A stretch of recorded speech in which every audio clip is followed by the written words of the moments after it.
Itachi ഇത്രയും skilled and genius ആയിട്ട് ഇരിക്കുന്നതുകൊണ്ട് തന്നെ തേർഡ് ഹൊക്കാഗെ ഹിർസൺ സെർട്ടോബിയും ഡാൻസോയും ഈ ഇറ്റാച്ചിയുടെ ഏജ് തന്നെ ചേഞ്ച് ചെയ്ത് വെറും 12 വയസ്സിൽ തന്നെ ആൻബു ബ്ലാക്ക് ഓപ്സിൻ്റെ ക്യാപ്റ്റനായിട്ട് മാറ്റും. എന്നിട്ട് ആ ഒരു ടൈം പീരീഡിലാണ് ഉച്ചിയ ക്ലാനിൻ്റെ മാസക്കർ നടക്കുന്നത്.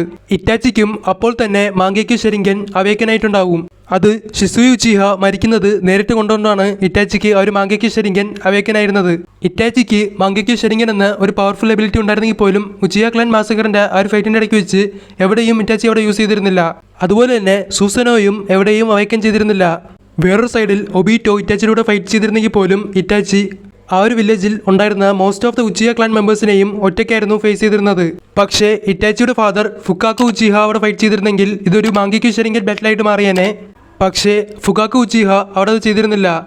അപ്പോൾ അവിടെ വെച്ച് 12 വയസ്സുള്ള ഇറ്റാച്ചിൻ്റെ കൂടെ ഈക്വലിൽ നിന്ന് ഫൈറ്റ് ചെയ്യാൻ ഒരു പവർഫുൾ ഷിനോബി പോലും ഉച്ചിയ ക്ലാനിൽ ഇല്ലെന്നാണ് ഇതിലൂടെ മനസ്സിലാക്കുന്നത്.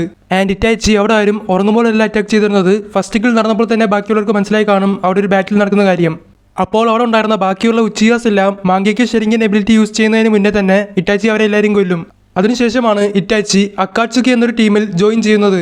പിന്നീട് വെറും 16 വയസ്സുള്ളപ്പോൾ തന്നെ ലെജൻഡറി സാനിനായ ഒറോച്ചിമാരുടെ അവിടെ ഫൈറ്റ് ചെയ്യും. എന്നിട്ട് ഒറോച്ചിമാറിനെ ഡിഫീറ്റും ചെയ്യും. ആ ഒരു ടൈമിൽ ഒറോച്ചിമാറു തൻ്റെ പ്രൈമിലായിരുന്നു. ഇതൊന്നും തന്നെ ഇറ്റാച്ചിക്ക് ബോധർ ചെയ്തില്ല.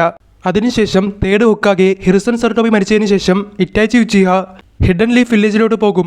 ആ ഒരു ടൈമിൽ ഡാൻസോ ഇറ്റാച്ചിനെ കൊല്ലാൻ വേണ്ടിയിട്ടാണ് പ്ലാൻ ചെയ്തുകൊണ്ടിരുന്നത്. ഇത് ഇറ്റാച്ചിക്കും അറിയാം. എന്നിട്ട് ഇതൊന്നും വലിയ കാര്യമാക്കാതെ ഡയറക്റ്റായിട്ട് ഹിഡൻ ലീഫ് വില്ലേജിലോട്ട് ഇറ്റാച്ചി പോകും. അപ്പോൾ അവിടെ വെച്ചാണ് ഇറ്റാച്ചി ആസമയനോടും കുറാനയോടും ഫൈറ്റ് ചെയ്യുന്നത്. ഓബിയസ്ലി അതൊരു ബാറ്റിലേ അല്ല. ഇറ്റാച്ചി പവർഫുൾ ആയിട്ടുള്ള സൂസനോ അമത്തറാസു ഇതൊന്നും തന്നെ യൂസ് ചെയ്ത് കാണൂല. കക്കാഷിൻ്റെ അടുത്ത് ഫൈറ്റ് ചെയ്യുമ്പോൾ മാത്രം സുക്കിയോമി യൂസ് ചെയ്യും. കാരണം ഇറ്റാച്ചി വേണ്ടെന്ന് വിചാരിച്ചാൽ പോലും കക്കാഷി അവിടെ ഫൈറ്റ് ചെയ്യാതിരിക്കാൻ പോകുന്നില്ല. അതുകൊണ്ട് തന്നെയാണ് ഇറ്റാച്ചി സുക്കിയോമി എന്ന ഒരു ഗെഞ്ചുത്സോടെ കാസ്റ്റ് ചെയ്ത് കക്കാഷിലൂടെ ഫൈറ്റ് ചെയ്യാതെ കോൺഫ്ലിക്റ്റ് അവോയ്ഡ് ചെയ്തത്. അതേ സമയത്ത് ഇറ്റാച്ചിക്ക് എഗൻസ്റ്റ് ആയിട്ട് കുറാനായി ഒരു ഗെഞ്ചുത്സു യൂസ് ചെയ്തിട്ടുണ്ടാകും. കുറേ പേരും വിചാരിച്ചിരിക്കുന്നത് ഇതൊരു സാധാരണ ഗെഞ്ചുത്സു ആണെന്ന്. പക്ഷേ അങ്ങനെയല്ല, ഇതൊരു പവർഫുൾ ടെക്നിക്കാണ്. ആ ഒരു ഗെഞ്ചുത്സുവിൻ്റെ പേരാണ് the reversal of heaven and hell. അപ്പോൾ ഇറ്റാച്ചി അവിടെ ഈ ലെവലിലുള്ള ഗെഞ്ചുത്സു ഒന്നും എനിക്ക് എഗൻസ്റ്റ് ആയിട്ട് വർക്കാവില്ലെന്ന് പറഞ്ഞ് അത് കുറാനയുടെ അടുത്ത് തന്നെ തിരിച്ച് ഫ്ലിപ്പ് ചെയ്ത് വിടും. അപ്പോൾ ഇറ്റാച്ചിക്ക് എഗൻസ്റ്റ് ആയിട്ട് ആരെങ്കിലും ഗെഞ്ചുത്സു യൂസ് ചെയ്ത് കഴിഞ്ഞാൽ അത് അവർക്കെതിരെ തന്നെ തിരിച്ച് കാസ്റ്റ് ചെയ്യാനുള്ള ഒരു എബിലിറ്റിയും ഇറ്റാച്ചിക്കുണ്ട്. അതിനുശേഷം ഇറ്റാച്ചി യാഗുറേനോട് ഫൈറ്റ് ചെയ്തിട്ടുണ്ടാവും. യാഗുര ഒരു പെർഫെക്റ്റ് ജിഞ്ചുറിക്കിയാണ്. എന്നിട്ട് പോലും ഇറ്റാച്ചി ക്ലീൻ ആയിട്ട് യാഗുറേനെ ഡിഫീറ്റ് ചെയ്തിട്ടുണ്ടായിരുന്നു. അപ്പോൾ ചാക്ര സിക്നസ് ഉള്ള ഇറ്റാച്ചി തന്നെ യാഗുറേനേക്കാളും പവർഫുൾ ആണെന്ന് ഇതിലൂടെ മനസ്സിലാക്കാം. യാഗുറ ഒരു പെർഫെക്റ്റ് ജിഞ്ചുറിക്കി മാത്രമല്ല തേർഡ് മിസുക്കാഗയും കൂടിയാണ്. ഫോർ എക്സാമ്പിൾ യാഗുറ ഒരു വാട്ടർ മിററിനെ ക്രിയേറ്റ് ചെയ്യും. ആ ഒരു മിറർ ഏതൊരു ഫിസിക്കൽ ആൻഡ് നിഞ്ചുത്സു അറ്റാക്കിനെയും ഡിഫ്ലക്ട് ചെയ്ത് വിടും. ഏകദേശം യാട്ട മിറർ പോലെയാണ് ഇത് വർക്കാകുന്നത്. ഇതുമാത്രമല്ല വാട്ടർ മിററിൽ എനിമിയുടെ റിഫ്ലക്ഷൻ അതിൽ കണ്ടു കഴിഞ്ഞാൽ അത് അവരുടെ തന്നെ ഒരു ക്ലോനെ ക്രിയേറ്റ് ചെയ്ത് വിടും. പിന്നീട് അവരുടെ ക്ലോണിൻ്റെ കൂടെ ഫൈറ്റ് ചെയ്യേണ്ട ഒരു സിറ്റുവേഷൻ വരും. ഇതൊക്കെ കൊണ്ട് തന്നെ യാഗുറ ഉള്ളതിൽ തന്നെ സ്ട്രോങ്ങസ്റ്റ് മിസുക്കാഗെ എന്ന് പറയാൻ പറ്റും. അപ്പോൾ ഇറ്റാച്ചി യാഗുറേനെ അവിടെ അമത്തറാസു യൂസ് ചെയ്താണ് ഡിഫീറ്റ് ചെയ്തിരുന്നത്. അപ്പോൾ അവിടെ വെച്ചായിരുന്നു ഇറ്റാച്ചി ആദ്യമായിട്ട് അമത്തറാസു കാസ്റ്റ് ചെയ്തിരുന്നത്. ഇറ്റാച്ചി തന്നെ അവിടെ വെച്ച് അത് കണ്ടിട്ട് സർപ്രൈസായി കാണും. ഇറ്റാച്ചിക്ക് അമത്തറാസുവിനെ ആ ഒരു സമയത്ത് പെർഫെക്റ്റ് ആയിട്ട് കൺട്രോൾ ചെയ്യാൻ പറ്റൂലായിരുന്നു. അഫ്കോഴ്സ് യാഗുറയ്ക്ക് ഇറ്റാച്ചിൻ്റെ അടുത്ത് ഇങ്ങനത്തെ ഒരു എബിലിറ്റി ഉണ്ടെന്ന് അറിയില്ലായിരുന്നു. ഈവൻ ഇറ്റാച്ചിക്ക് തന്നെ അറിയില്ലായിരുന്നു ഇങ്ങനത്തെ ഒരു എബിലിറ്റി ഉള്ള കാര്യം. അല്ലായിരുന്നെങ്കിൽ യാഗുറ അവിടെ വാട്ടർ മിറർ ക്രിയേറ്റ് ചെയ്ത് ഈ ഒരു അമത്തറാസു ഡിഫ്ലക്ട് ചെയ്ത് വിട്ടേനെ.